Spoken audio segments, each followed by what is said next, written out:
ばんは、ゆうかです。今週は撮影をお休みしようかなと思ってたんですが、発売をすっごい楽しみにしていたキットが届いたので、そちらを作っていきます。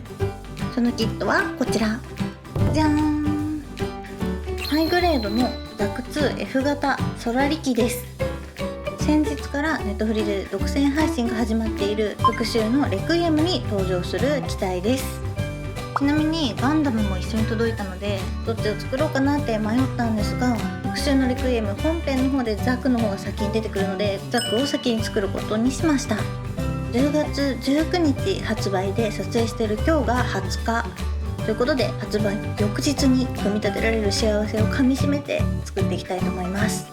それでは本編をご覧ください。早速開けていきます。ランナーは全部で7枚、色数少ないです。マーキングシールが1枚、1枚綴りの説明書が1枚入っています。まずはボディから作っていきます。パーツは23パーツ。説明書のこの部分、変更があった旨を記した紙が入っていました。この棒がなくなっていることがわかります。だいたいまとまってパーツがあるので、とても切り出しやすかったです。ボディは前と後ろで挟み込む構造になっていました。前回9年前のマスターグレードジムキャノンを作ったからか、最近のキットの説明書の読みやすさ、プラモデル本体の組みやすさに感動しました。今回組み立てパートはネトフリ本編の感想をバレない範囲でお話ししていきたいと思います。各パーツの紹介時にはいつも通り注目ポイントをお伝えいたしますのでご安心ください。いつもの動画とは内容構成が異なりますがご了承ください。はい、ボディができました。素組みでもかなり情報量があるように感じます。こういう細かい凹凸もあるので、ゲートアートと間違えて切り取ってしまわないように注意が必要かもしれません。アンダーゲートではないんですが、ランナーとの接続部分が見えない位置にちょうどあるので、ゲートアートも全然気になりません。次は頭です。パーツ数は9パーツ。とても小さいパーツがあるので、なくさないように気をつけます。ネトフリ本編で一番最初に思ったのが、ネトフリはお金持ってるなでした。あれをテレビで放送するのは難しそうですよね。復讐のレクイエムを見るためにネトフリ契約を悩むならば、洋芸やサバゲー、ミリタリーな雰囲気が好きな方は契約して損ないと思います。スタンダードコースで月額1590円。映画を1本見に行くより安いです。はい、頭ができました。他のハイグレードのザクヘッドよりアンテナや口元のパーツが多かったですが、構造は同じでした。物合いはシールになっていて、シールを貼る前も本編と同じように逆メルセデス・ベンツのようなマークみたいになってました。頭頂部の情報量がモリモリでめっちゃかっこいいです。次は腕を作っていきます。右腕22パーツ、左腕18パーツです。ここから上は共通で同じパーツになっています。さて、感想の続き。3D アニメーションなので好き嫌いは分かれるかもしれませんが、メカニックの表現がとても細かいので、ガンプラ制作の参考にもなると思います。3D アニメの長所としてテクスチャー表現がしやすい点が挙げられると思いますが、モビルスーツ表面の金属の質感、錆や雨だれ、破損部分の焦げた感じなど、とにかく細かいところまで作り込まれた映像になっているので、映像から目を離せません。この作品のためだけに大きくて高画質なテレビが欲しくなりました。高くて無理だけどね。戦闘シーンが多く見応え抜群です。逆にストーリー重視の方は日常シーンが少ないので少し物足りなく感じるかも。はい、両腕ができました。まずは右手。このジェルドめっちゃかっこいいです。モールドもそうですが、細かい凹凸が結構あって肉眼で見るとめちゃくちゃかっこいいです。ハイグレードなのにちゃんとこの部分色分けされてるのも嬉しいなと思います。シールドと腕の接続部分のパーツはこのような形状になっていて、他では見たことがありません。こちらは左腕。この肩アーマーの部分は3つのパーツに分かれて構成されていて面白い作りだなと思いました。真ん中のトゲの部分だけシールを貼ってあります。可動域ですが、一旦ここまで曲がってからさらにぐっと曲げることができます。もう一回装飾が結構あるので部分塗りしたくなります。だいぶギュッと力を入れないとパーツがパチッとはまらない部分もあります。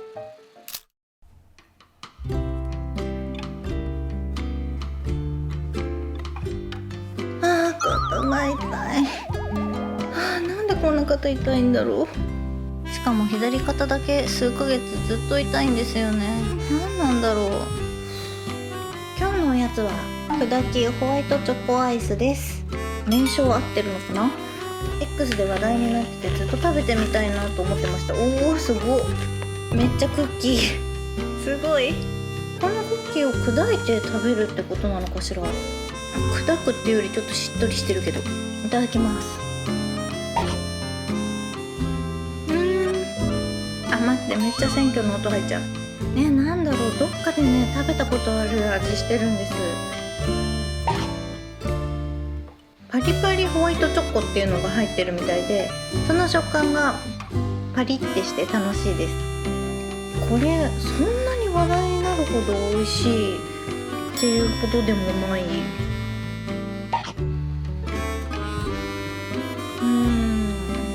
スーパーでもコンビニでも売ってるので、気になる方は食べてみてどんな感想だったか私に教えてください。私にはちょっと甘すぎたかな。ちまちま食べようと思います。一旦ごちそうさまでした。次は足を作っていきます。片足25パーツ、こちらが右足、こちらが左足、反転した作りになっているようです。さて感想の続きです。個人的にはモビルスーツの重さというか機動力の違いがとてもよくわかる映像だなと感動しました。ザクは動作がもっさりしていて重量感がありましたが、ブフカスタムはさすがの機動力で重装備ながらザクよりも軽く感じました。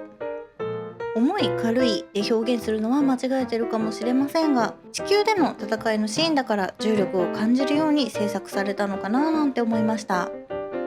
そしてガンダムの重力を感じさせない機動力の凄さったら、あんなにジオングモビルスーツと差があるなんて他の作品では気づけませんでした。野戦で月をバックに戦うガンダムをあんなに恐ろしく描けるのはこの作品だけだと思います。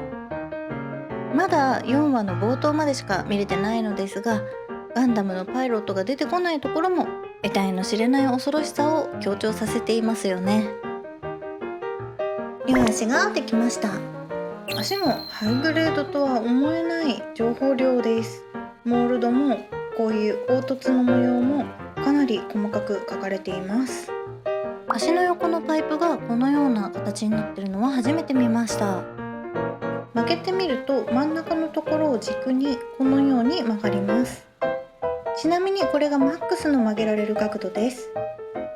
膝のパーツがこのようにしっかり出てくるのはメカニック感があっていいなと思います。最後に腰を作っていきます。パーツは14個。ハイグレードのスカートにしてはかなり多い方ですね。いろいろと語ってきましたが、内容も映像も大人向けで渋いのが好きなんだって人には刺さる作品だと思います。もう皆さんチェックされているかと思いますが、まだ見てない方は予告映像だけでもぜひ見てください。 YouTube のリンクを概要欄に載せておきます。めっちゃおすすめしていますが、ネトフリの回し物ではないことを表明して感想を示させていただきます。はい、腰ができました。ハイグレードにしては塗り分けがしっかりされていて、パーツも細かく分かれているなと思います。モンハンでこんな感じのスカートあったような気がするんですが、おしゃれですね。センターが分かれていなくて1枚でこのように動きます。もちろんサイドも動かすことができます。すべてのパーツができたので合わせてみます。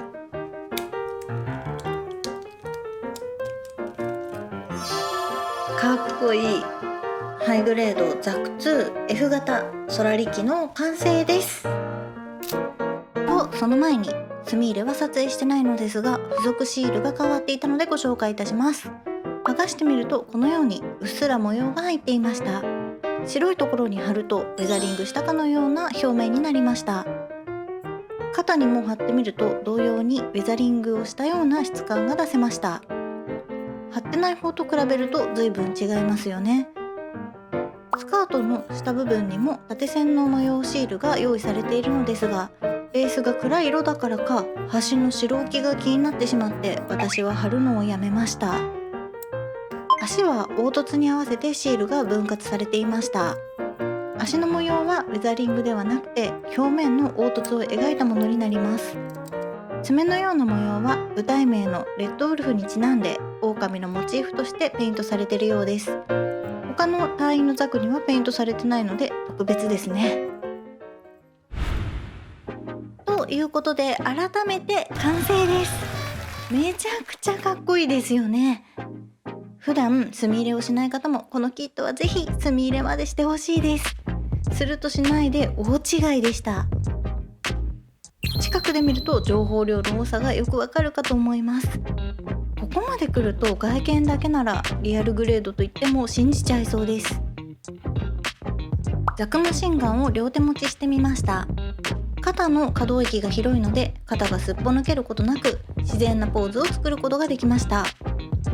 近くで見ると肩の関節部分のパーツの凹凸が見えるかと思います。こういう細かいところの部品も作り込まれているのがすごすぎます。マシンガンを持っているこの手なんですが、他の手と比べてみると手首がやや反っているのが分かりますでしょうか。このおかげで銃のショルダーレストがポージングの邪魔をすることはありませんでした。反対側から見てもかっこいいです。足回りの可動域はどうかと思い片膝立ちさせてみました。一見問題なくできていますが、正面から見るとスカートの中が丸見えです。前スカートが1枚板なので仕方ないですね。このポーズを作っている時に気づいたのですが、腰がめっちゃ動きます。後ろに反る動きができるのは珍しいですよね。左右が少し浮きますが腰をひねったポーズもできます。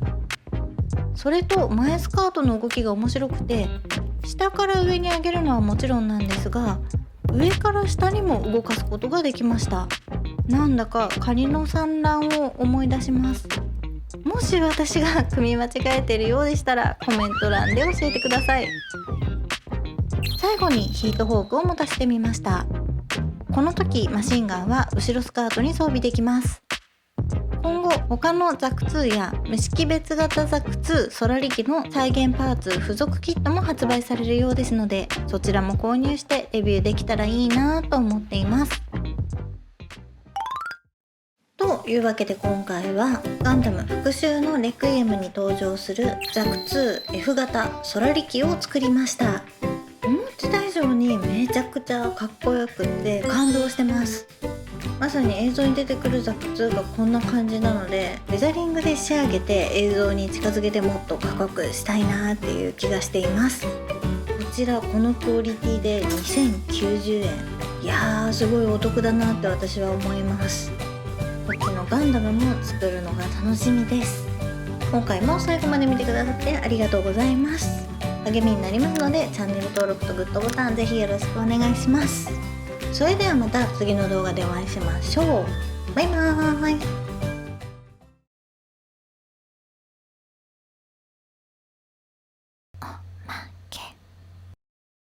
この前のおまけの続き、久々の箱根で温泉に入りまくるために朝は日の出前に起床。朝焼けがとっても綺麗でした。見頃かと思って仙石原に行ったのですが、続きはまだもうちょっと先ですね。まだ緑がかっていました。次はどこに行こうかな。おすすめの温泉地があれば教えてください。